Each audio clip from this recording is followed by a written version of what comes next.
RSS और BJP उसको खत्म करने की कोशिश कर रही है और दूसरी तरफ इंडिया गठबंधन कांग्रेस पार्टी संविधान को, लोकतंत्र को डिफेंड करने की कोशिश कर रही है, उसकी रक्षा कर रही है। कभी प्रधानमंत्री समुद्र के नीचे चले जाते हैं, कभी आसमान में सी प्लेन पे चले जाते हैं, मगर जो मुद्दे हैं उनके बारे में ना प्रधानमंत्री ना बीजेपी बात करती है। सपा की भी है या सपा कुछ अलग भी घोषणाएं कर रही है चुनाव में?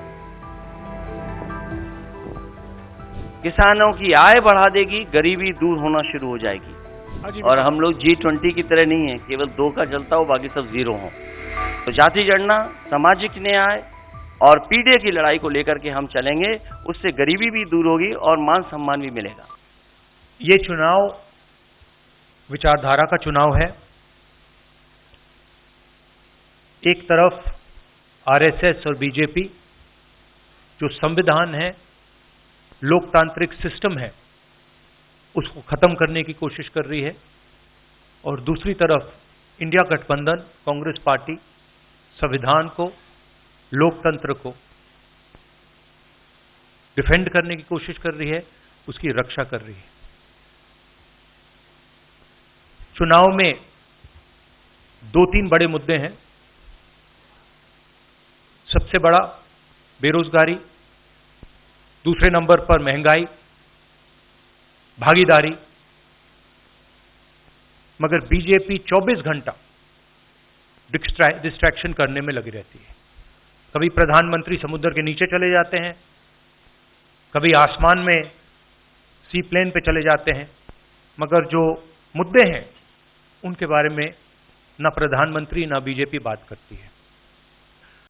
क्या इंडिया गठबंधन का अपना कोई साझा जो है वो मैनिफेस्टो होगा? अखिलेश जी, क्या जो राहुल जी कह रहे हैं, क्या वही तमाम चीजें सपा की भी है या सपा कुछ अलग भी घोषणाएं कर रही है चुनाव में?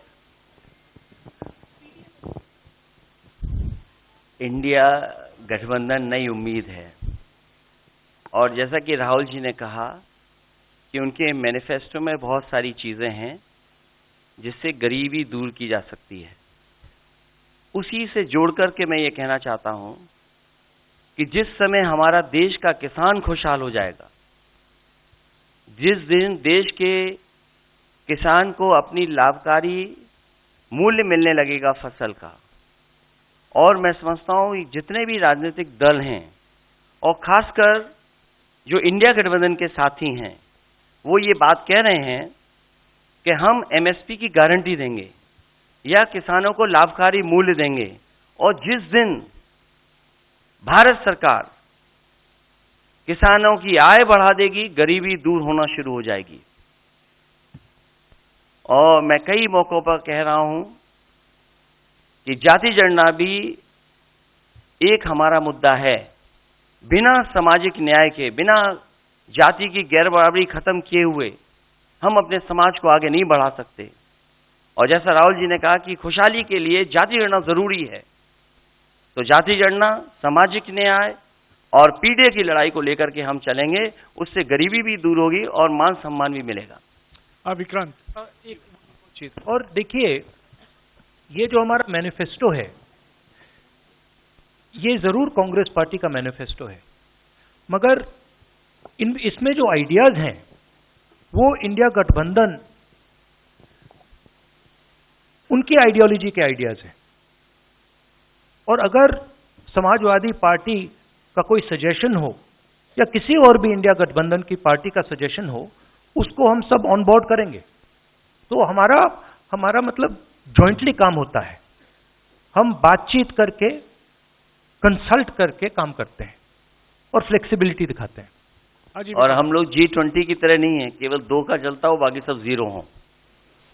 कुछ दिन पहले प्रधानमंत्री ने ANI को बहुत लंबा इंटरव्यू दिया।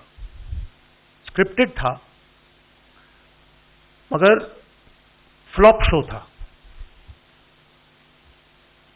प्रधानमंत्री जी ने उसमें इलेक्टोरल बॉन्ड्स समझाने की कोशिश की।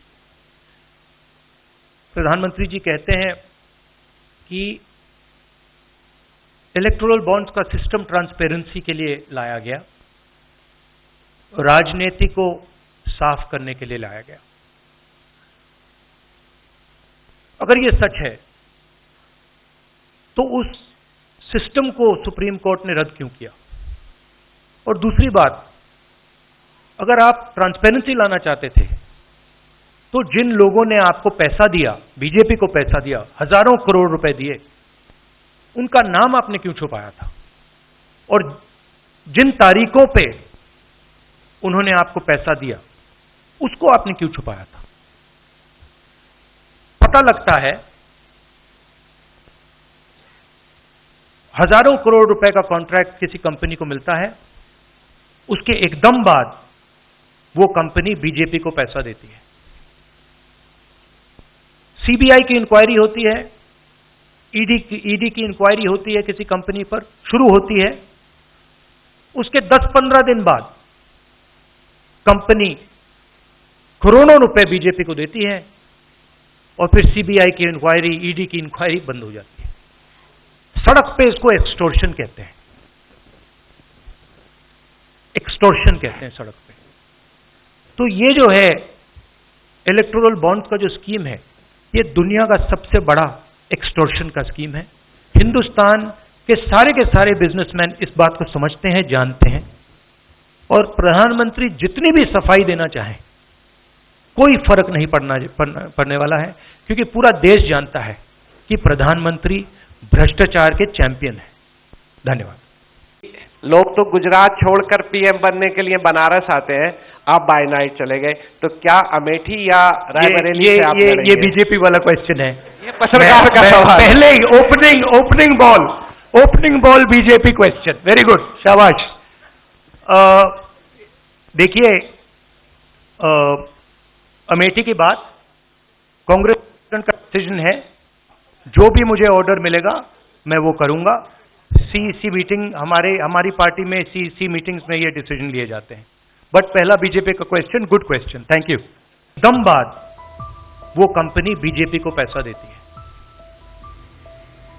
सीबीआई की इंक्वायरी होती है, ईडी की इंक्वायरी होती है किसी कंपनी पर, शुरू होती है, उसके 10-15 दिन बाद कंपनी करोड़ों रुपए बीजेपबीजेपी को देती है और फिर सीबीआई की इंक्वायरी, ईडी की इंक्वायरी बंद हो जाती है। सड़क पे इसको एक्सटॉर्शन कहते हैं, एक्सटॉर्शन कहते हैं सड़क पे। तो ये जो है इलेक्टोरल बॉन्ड्स का जो स्कीम है, ये दुनिया का सबसे बड़ा एक्सटॉर्शन का स्कीम है। हिंदुस्तान के सारे बिजनेसमैन इस बात को समझते हैं, जानते हैं, और प्रधानमंत्री जितनी भी सफाई देना चाहें कोई फर्क नहीं पड़ने वाला है, क्योंकि पूरा देश जानता है कि प्रधानमंत्री भ्रष्टाचार के चैंपियन है। धन्यवाद। अब घिसी पिटी खबरें नहीं, देखिए बेहतरीन presentation, high quality informative graphics, more knowledge, सरल और आसान भाषा में सिर्फ 1 मिनट में।